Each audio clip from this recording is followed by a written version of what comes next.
You make my world a better place. Yes!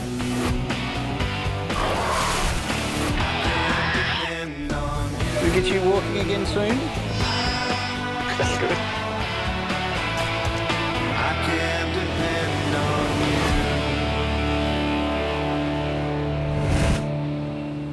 you. Hey, baby. There you go. Is that comfy? At the Bondi Clinic, Rose has brought in 11-week-old Anika, desperate for Chris's help for the little girl's deformed leg. You're going to be very brave. The poor Akita puppy has had a rough start to life and was recently surrendered to the Animal Welfare League. Oh, thank you. Oh, thank you. Oh, thank you.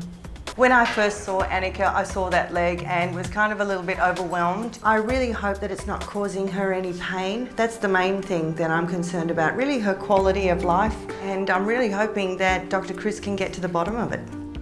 Hey there. How are G'day, you? Chris. Rose. Nice to meet you, Rose. This is Anika. Yeah, this is Anika. And what about you? Yep. Wow, look at that. Yeah. All right, let's see if I can help you. Yeah, okay. Come on in. Thanks very much. Come on. No matter how much it feels like you've seen animals with all sorts of different problems, there's still that moment when I first lay eyes on Anika where I think, wow, what is going on with that leg? Yeah, that's like nothing I've ever seen before. Yeah, me too. Do you know much about how she came to be this way? She was apparently born like this, Yep. and the owners who bred her just brought her in and couldn't afford any treatment. Well, as far as you know, there's no history of any deformities or any other problems. We think that she was part of a litter and the rest of the litter died, and the mum was in labour for about 3 days. Okay, so it's obviously a pretty tough start to life for any dog, and I mean she's clearly lucky to be here if all the rest of them didn't make it. Yeah, definitely. She's pretty special. This sort of situation is certainly a first for me. I've never really seen a case like it, and there's a lot of wondering just how I'm going to be able to help her. And I guess if there's one thing that's probably a little bit sobering is that obviously the leg is the most obvious issue that Anika has, but to be born into a litter where none of the other puppies have survived, Yep. the concern is she may actually have other issues there as well. Oh, I really hope not. Obviously with that twisted leg being such a dominant feature, the temptation is to rush in there and just look at that. But there's every chance that what we're looking at here is a genetic abnormality, a deformity. So if you have one issue, quite often you have a second one, and that is certainly a worry. Good girl.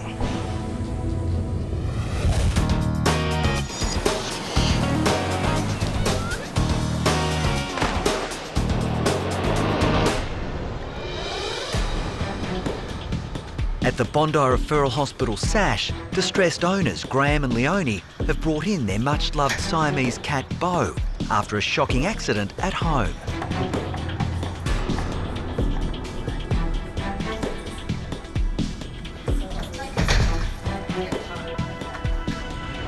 He got run over. We were coming back from shopping and driving into the garage, waiting for the garage door to open up, and he must have got up and wandered around the side of the house, and as we came in, he ran out.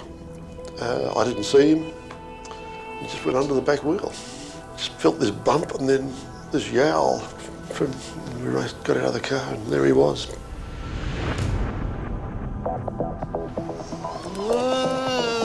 Hey, sweetheart. Emergency vet Dr Lisa Chimes is urgently assessing the unfortunate Bo. He's in a lot of pain. We need to stabilise him, give him some pain relief, and then try and work out what injuries he's got. Alright. Yeah, I think he's... Looks like he's hurt his mouth. He's sore, he's drooling. There's a bit of blood there as well. All right, sweetheart. Right now, I'm concerned about his head, I'm concerned about his back end. He's groaning, he's wriggling around, and we really need some more information before I can give any sort of prognosis. Thank you. Oh my God. I'm examining Bo and I look at his admission sheet and I notice that he's got a history of kidney disease and arthritis. Now, these happen more commonly in older cats. And then I noticed his age. He's 21. Wow. Hey, sweetheart. You've been smashed up, haven't you? If Bo needs any type of surgery at the age of 21, it's going to be incredibly risky. And if we combine that with an anaesthetic and kidney disease, well, it could be deadly. All right, honey. You're okay.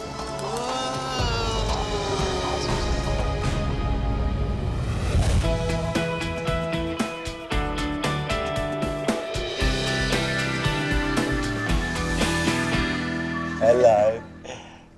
Come here and say hello to Uncle Timmy for a minute. Hello, little one. How are you? At the Australian Reptile Park, it's an important day for 8-month-old June. She looks great. Yeah, getting so big. The Joey has been hand-raised by Tim and keeper Julie, who've been providing round-the-clock care. It's okay, it's all right. Thankfully, she seems to be growing well. They don't get much cuter than that. She looks good, but just gonna make sure, double check. She looks great. Let's see how she weighs. What'd she weigh last time? About 680. Look at her. Hello, you. That's all right. Oh, that's all right. What do you got? We got 700. 700 on the dot. Beautiful. That's great. So she's put on another 20 grams. She is easily big enough for us to try and get her to take leaves. Beautiful. June's been on the milk for 8 months.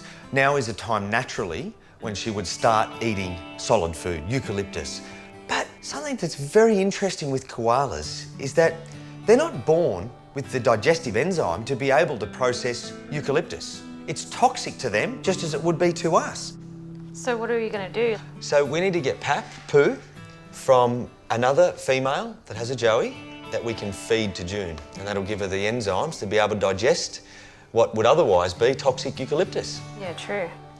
For baby June to make a safe transition from milk to eucalyptus leaves, Tim and Julie have an unusual challenge ahead. We've got to introduce June to pap today. And it's as difficult as it sounds, but I've got a plan. It's stakeout time. Yeah.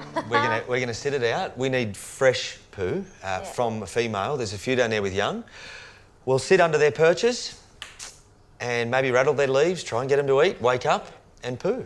And that's what we're going to try and feed to June to get her across that threshold from milk to leaves. Yeah. When I woke up this morning, I didn't think I'd be coming to work to come and collect koala poo. So a little bit weird, but we'll get there. So I think we're going to need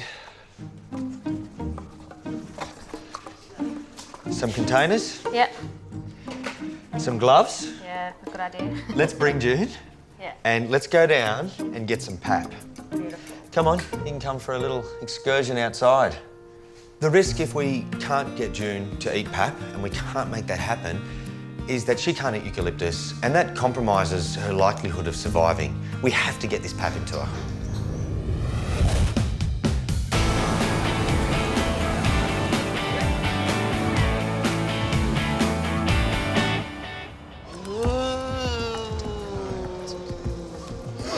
All right, sweetheart, we'll get you some pain relief. At SASH, Lisa is treating 21-year-old Bo, who was accidentally run over by his owner. Right now, the most important thing I can do for Bo is give him some pain relief.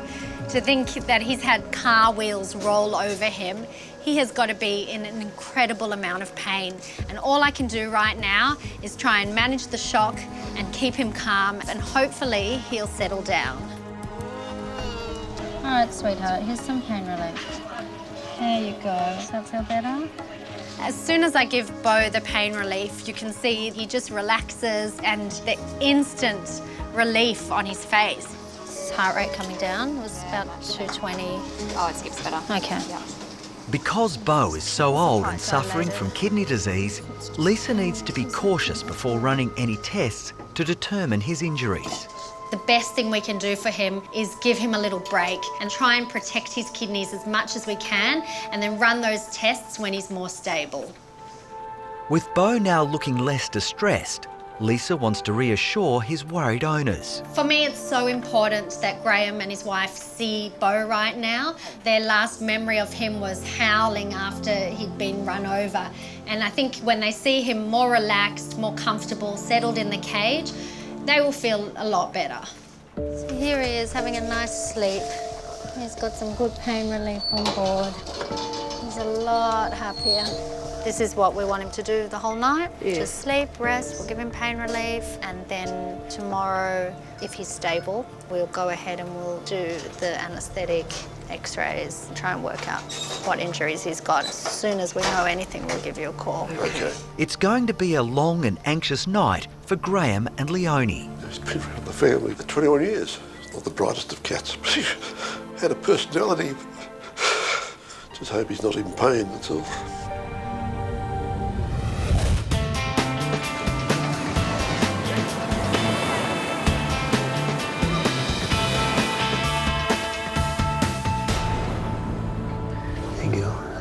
You're a bit special, aren't you? Yeah? At the Bondi Clinic, Chris is about to examine Anika, an 11-week-old puppy with a badly deformed leg. All right, well, let's have a look over you, miss. The worry is that the little pup may also have other problems. One of those areas where you often do see a lot of problems in dogs that genetically aren't quite right is in the cleft palate, so just in the roof of their mouth. Yeah. It's important in such a sad case like Anika to try to find some positives. And already we do have some, because her eyes, her ears and her mouth are actually looking pretty good. All right, so let's just have a listen to her chest and just see what's happening internally.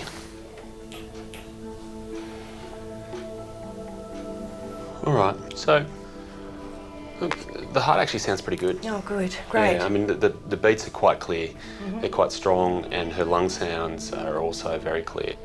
It's a relief for carer Rose to hear that so far, Anika is looking good. So Chris can now turn his attention to the front legs. So I can feel her scapula, the shoulder blade there. Hello, thank you, it's very kind. Yeah, bit of encouragement, thank you. And we go down to a humerus there. All right, so we're feeling pretty good. Nice, free and easy. Good. Which is very important because at the moment this front left leg is doing a lot of work. It's really supporting that whole front half of her body. Good. Yay. All right, let's look at this leg. Okay. Starting at the top, there is a shoulder blade there. So that part feels like it's formed relatively normally. As I work my way down across her shoulder blade and then onto a humerus, everything's feeling pretty normal. But suddenly, once I reach Anika's elbow, things take a dramatic turn. We're really 90 degrees off where we need to be, which is a long way. Yeah.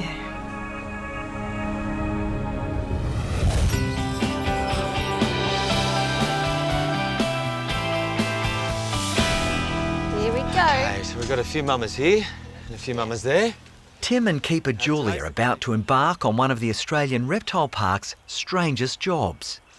I'm going to go and sit under mum number one there. Yeah. And how about if you pop in with the other two just here? Yeah, no problem. Jules and I are at the koala enclosure, and we're here to collect poo, but not just any poo. We need the poo from females that have young at a similar age to June and are papping. Here you go. Uncle Tim. In you go. Before 8-month-old June can be weaned off milk and begin eating gum leaves, she first has to eat a semi-digested dropping called pap. Nice and cosy. June?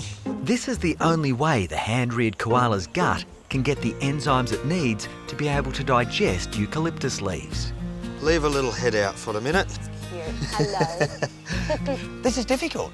We can't just turn up in the morning and find some old poo that's dehydrated overnight. It has to be fresh, as if it were when the joey was right there hanging out of the pouch and eating it. Yeah, it surprises everyone, doesn't it? Surprises everyone. How can a koala be born without the ability to eat the only food it eats, eucalyptus? Yeah. It's crazy. Good luck. Cool. I'm going in. All right. Stay in contact. Will do.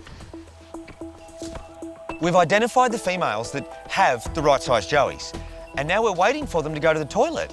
That means we're on stakeout. We sit, we wait, we watch, and then we catch. Come on, buddy. Any day, girls. The pap or faeces that we're after doesn't have to come from June's mum. It really doesn't matter. It's a developmental stage that any female produces when they're carrying a joey. The poo turns from a hard pellet into a pasty pap, and that's made so that the joey hangs out of the pouch and actually eats it. Now, we just need that from any female to give to June to get her digestive system ticking over. How you going, Jules? Any love? Nope. Pretty slow going over here. What a glamorous job. Waiting for a koala to go to the toilet. Come on, please. Hello. You gonna do a poo? Oh, I've got signs of action. Yeah? False alarm. Oh, come on. We're gonna be here all day, aren't we, guys?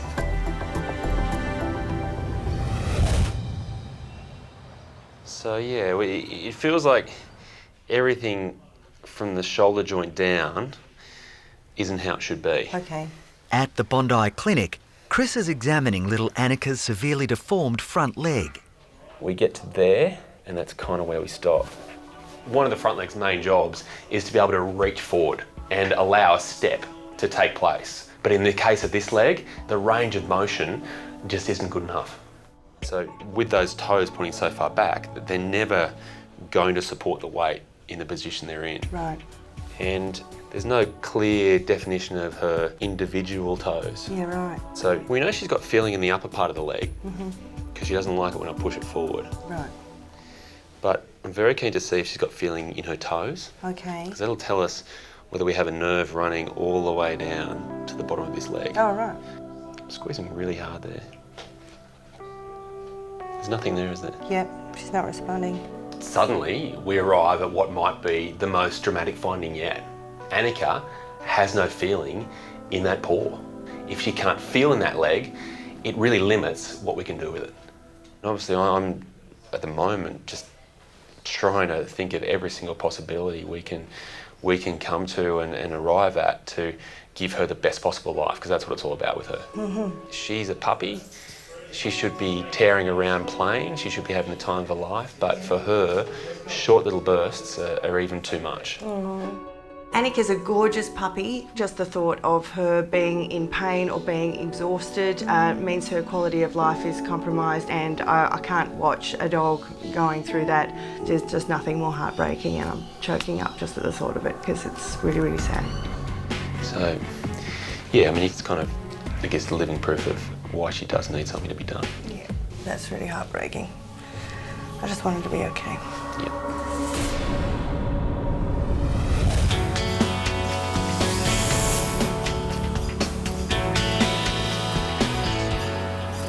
Oh, I've got signs of action.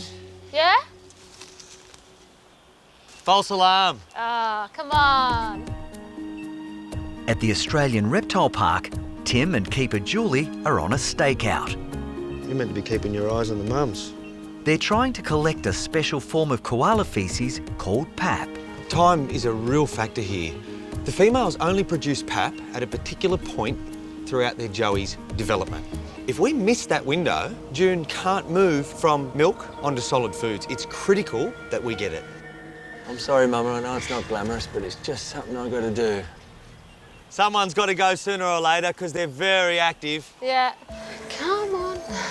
Every now and then I think so close, and you know, they get up and they move around and you think this is it, but no, no poo. Oh, in you get, June. Action time. Jules, Hey. it's happening. Is it? Finally, I look up and there's movement. Just as I get round to the mum, I can see a pellet coming out. The container's right there and I've got it. Oh, good on you. 3, nice pap too. Thank you very much. This is perfect pap. Right colour, right consistency, right shape. We're on the money. That looks pretty good. Liquid gold. And let's have a look if we've got here some old poo. Yeah. That's what we're looking at as normal koala poo. Yeah. Dehydrated, hard, pellety, and we've got perfect pap. Yeah. Soft, mushy, palatable. What we need to do now is take June back up to the nursery and see if she's willing to eat this pap. This is a big moment. You think she's gonna eat? I hope so. Sit her there for a second. I've got 2 young boys, and I know what would happen if I tried to give them pap. It wouldn't end well. Hopefully, June's instincts override that, and she gets on with it. Right, June, it's very, very important that you do this. She's pulling faces, she hasn't even tasted it. She's... What are you doing? Come on, June, you need to do this. Come on, June. She's sniffing, sniffing. Nope, I wish she'd eat it. Well, I thought I'd hoped it would go a bit easier than this. Yeah. Come on, June. Very, very important for you that you take this. June really needs to eat this for her own benefit. Time is critical. If June doesn't eat it, she's in big strife. Here you go.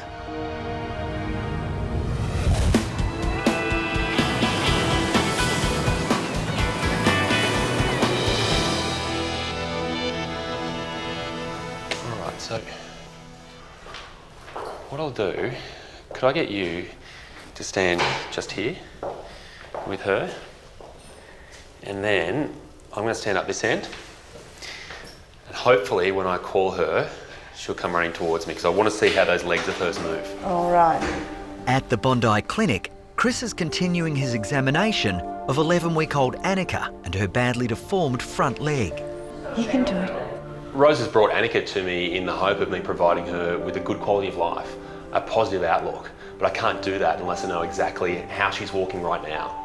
Anika, come on, come here, come here, come here.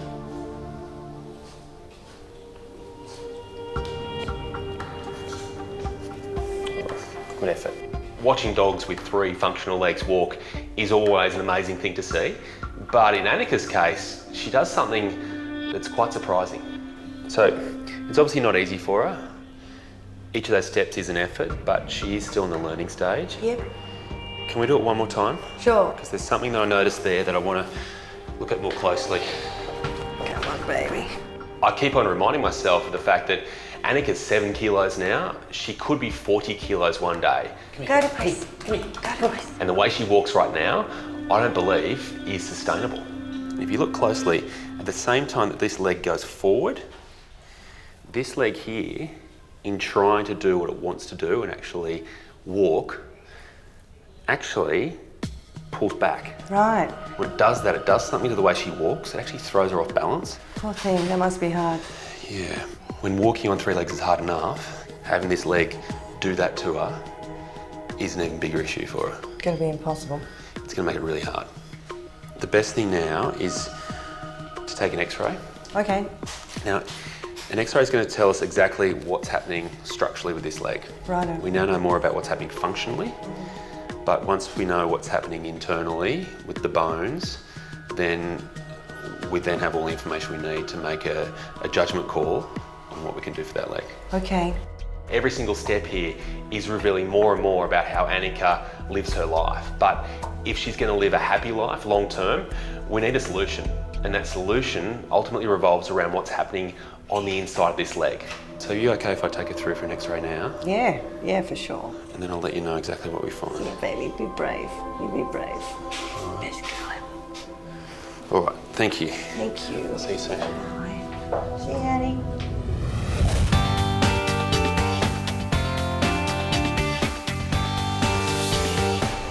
Come on, June.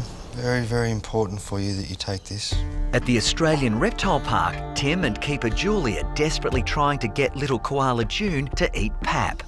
She's smelling it, interested, but won't touch it. The hand-raised Joey needs to eat the specialised form of dropping before she can properly digest eucalyptus leaves. All right, settle down for a minute. June is a little princess. I put the pap near her mouth and before it even touches, she's pulling faces and her tongue's coming out of her mouth. I don't know if she's going to eat it. So what do we do if she doesn't take this now? Well, I wish she had, but I can say I've got a plan. Can you please mix up some milk and grab a very small bunch of the nicest leaves and I'll meet you out at Mum's Club. Yeah? It's time for plan B. Now what I'm going to do is mix some of that pap in with her milk and trick her into ingesting it. Fingers crossed it works. Good girl. She doesn't need a lot of this to do the job. Okay, so here's the milk. Yeah. And the idea is just to get a little bit on the end, just to get her drinking like she does. And hopefully she gets a mouthful of you-know-what at the same time. Come on, darling. Interested? Not sure, still smelly. Yeah. She doesn't want it just yet. Little June reaches her arm out and grabs onto me. And I know exactly what that means. She's ready to drink. Hey. Look at that. That's great. Look at the milk going down. We did it. Hey. Plan B worked. Plan B worked.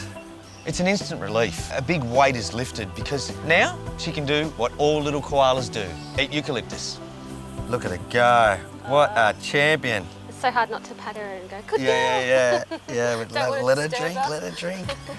Today's a proud mum moment, really. I mean, to see her take that little next step that she needs and it's so important for her development is just so amazing. Very, very proud.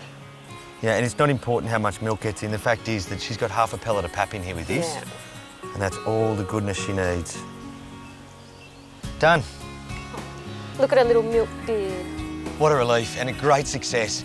And it won't be long before she's out in the park with koalas the same age as her in koala preschool.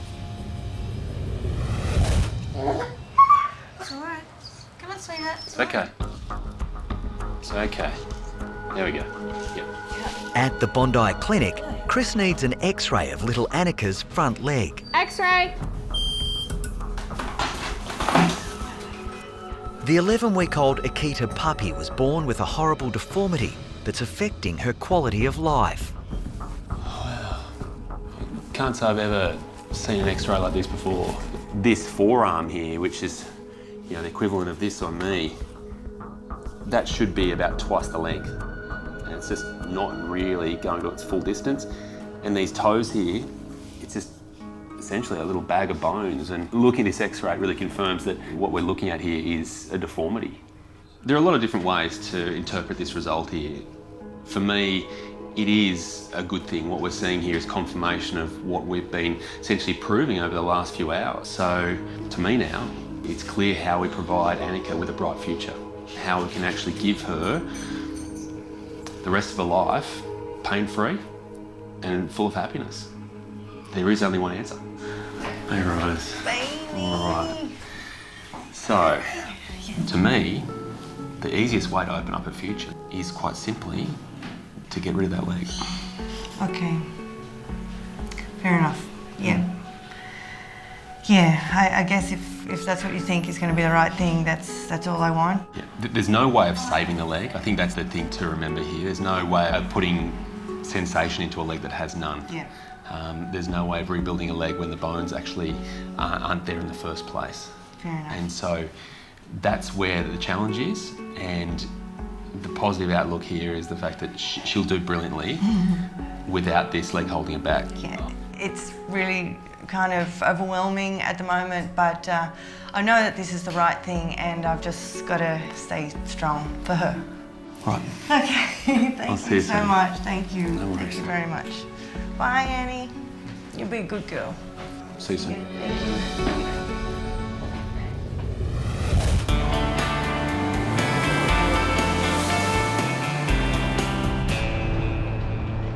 Yeah, let's have a look at him. Hey, sweetheart. Oh, he's so much happier. Darling, you want to come out with us? At Sash, 21-year-old Siamese cat Bo has been rested overnight after his owner accidentally ran over him. Good boy. I think he knows that we're helping. Yep. You finally trust us. Now that Bo is calmer, Lisa is able to give him a thorough examination to find out the severity of his injuries. What can you do, Mr. Bo? He's putting weight on the front legs, on that back right leg. He's just that back left leg is not really working that well. But then I've got to keep in mind he's got such heavy drugs on board and he's got arthritis, so he's not that strong in the back legs anyway. But that leg is worrying me, yeah. He's really not wanting to put any weight on that back left leg. I'm worried something's broken. So now's a good time to take the x-rays, work out what's going on in his back end and have a good feel and assessment of his jaw. We're trying to assess where he's got broken bones, and the best way to do that is to give him some sedation so that at least he doesn't feel the pain. Looks like he's getting a bit more asleep now. Everything's symmetrical, lined up. He hasn't got any tooth fractures. Maybe he just had a bad headache when he came in. There's no crunching. No. Nothing feels broken. I think what we're feeling was his canines grind on each other. They do, yeah. He's got really bad teeth. So you can feel, like if you feel that closing, it feels like... It does, it like crunches. Crunches, yeah. It makes his whole jaw feel like it's crunching, but it's actually the teeth grating on each other. Now that he's under anaesthetic and we're having a really good feel and move of everything, it feels really normal, and this is a big relief. Let's see what he's done to his legs. Yeah, let's look at those legs. But the thing that I'm most concerned about is he can't stand, and we really need to work out what's going on there. How you feeling? You ready for this? It's going to be a good thing for you. Yeah? You're going to be fine. At the Bondi Clinic, it's a huge day for Anika, with Chris preparing to remove the puppy's deformed front leg. How's that feeling, little one? It's been a rough road for the rescue pup, who was born with the debilitating problem. My whole mission here is to really make sure that Anika's quality of life is improved and set her up for what should be a happy future ahead. But that future won't be happy unless she can walk well. All right, let's get started. Vet nurse Liesl is assisting Chris with a difficult operation. The challenge at the moment is really working my way down through the skin, through the muscle layers, past the blood vessels to where I need to actually go through the leg. Just getting to a collection of nerves and blood vessels here. They're only small, but they can still bleed, so we're just going to clamp those off before we cut them. How's she doing? She's been stable the whole way through. Okay. Once Chris is safely through the layers of muscle, he can begin delicately severing the nerves in the top of the leg. Normally when you cut through nerves like I'm doing now, you get a twitching down the leg. But as I'm cutting through these, nothing's actually happening. So it is further confirmation that for whatever reason, the nerve function to the bottom part of this leg just is non-existent. Okay, Anika. There we go. Finally, the deformed leg is removed. It's actually come off reasonably well. I mean, we've managed to preserve all those blood vessels. Those nerves, we've cut through those with no major problems. So now comes the next challenge. It's sewing all together.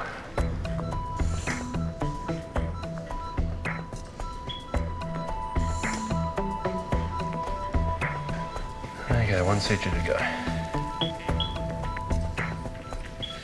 Okay, we are done. We're looking pretty good. It's like there was no leg there at all. Anika's come through that operation remarkably well. When you consider how young she is and still how small she is, losing a significant part of your body like that, it is going to take its toll. From here, she just has to rest overnight, and tomorrow morning we'll start to see the future Anika, the new Anika, and hopefully the happy Anika. There you go. You through the hardest part. You just need a good sleep now. Yeah. Hope we don't find anything horrible here. Yeah. At SASH, Lisa is about to x-ray Bo to see if there's any damage to his back legs.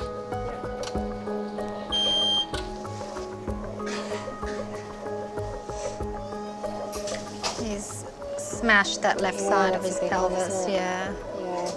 Well, that explains why he's not putting any weight on the leg. Yeah, The severity of the damage is worrying Lisa. It's not sitting in the right position. I'm just going to confirm with the surgeon what they'd like to do with this. I'm concerned in this case, Bo's actually going to need an operation. These are Bo's x-rays. Oh. Yes. Ow. So it's very upsetting because he's 21 and he's been through a lot. His bones look like they're 21-year-old bones too. Gosh, it's not much to them. And the question is, do you operate on this or do you let him potentially heal on his own? Oh. Yeah, at 21, you put him through a major surgery like that, he may not come out the other end of it. I've looked at Bo's x-rays and, you know, he's got a pelvic fracture, there's no doubt, but it's not very displaced. I mean, the fracture it's nasty, but I think it's close enough together that if we just leave it alone, he'll heal slowly by himself. His bones are really osteoporotic, and I'm just worried that if we do surgery, we will just make things worse. We've got to strip off all the muscles, and then we might actually shatter those bones. So I think because of his age, and because he's relatively comfortable, I think we can just pop him in a cage, give him pain relief, and with time it will heal. And I think that'll be the best result for him. I think he'll get there. Even if he doesn't heal properly, Yeah. it'll heal enough that he'll be comfortable Exactly. and lie around in the sun and do whatever 21-year-old cats do. And that's what he does. His favourite thing to do is sit in front of the heater on the couch. We're not expecting him to run marathons. We just want him to be comfortable. Yeah. Bo's going to have to stay with us for a few days to continue his recovery, and after that, he'll be able to go home.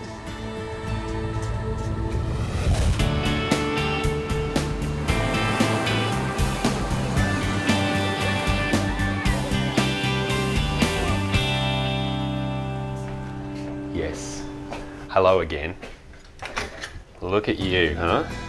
At the Bondi Clinic, it's been just one day since Chris removed little Anika's badly deformed front leg. You bounced back, haven't you?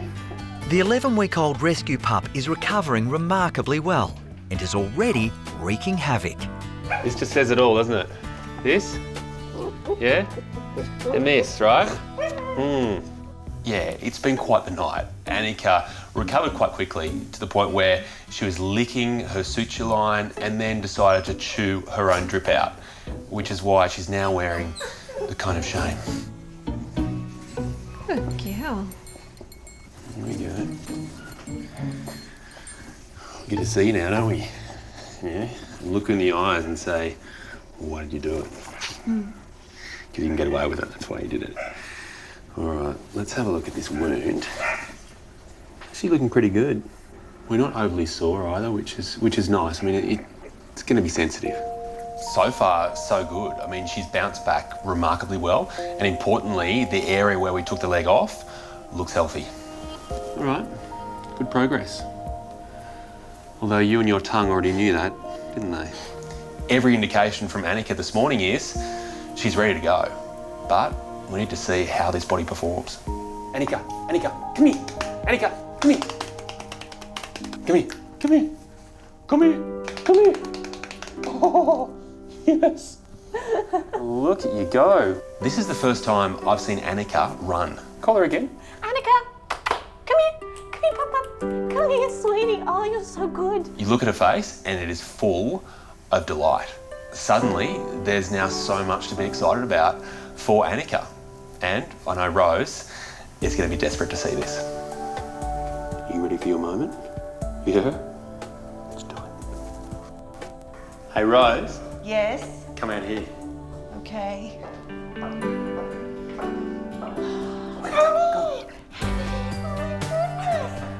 Oh, baby. Oh, look at you.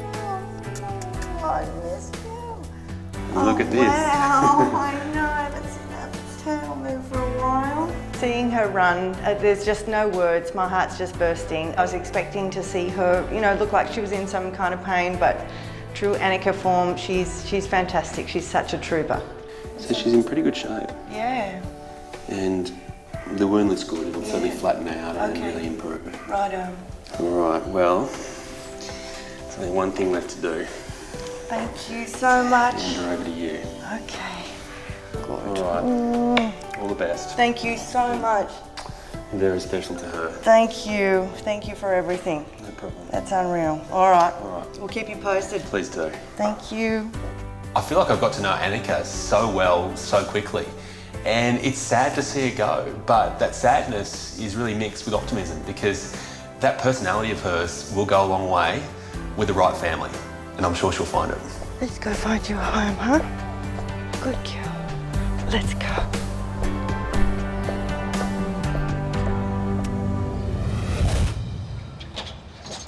Sweetheart. Hi, Bo. Hi, buddy. At SASH, 3 days of TLC for elderly car accident victim Bo has had a positive effect. And today, he's ready to continue his recovery at home. You look pretty comfy. Bo's been through a lot. He's been run over by a car and has broken his pelvis.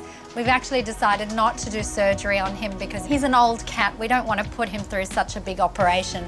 So we're going to give him a chance to heal on his own. Your mum and dad have arrived to take you home, sweetheart.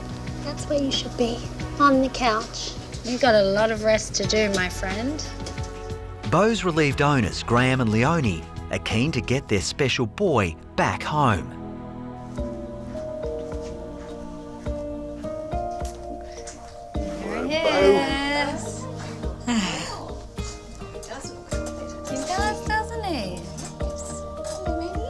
can take him out. Oh, there was a meow too. Want to get out and see Mum and Dad? I haven't said anything for 3 days. Ah, there we go. Trying to just move that cage out of the way. There we go. Who's that? You dribbled again. Yeah, the drug's making me a bit nauseous. He's looking wonderful. He even spoke. That's really terrific. He's always been a very talkative cat. It was lovely to hear him meow because I haven't heard that for a few days. Lisa's now sure that Bo is going to get the best medicine of all. Plenty more TLC from his doting owners. We're going to give him the benefit of the doubt and let this fracture heal on its own. Hopefully in a couple of months, he'll be walking around.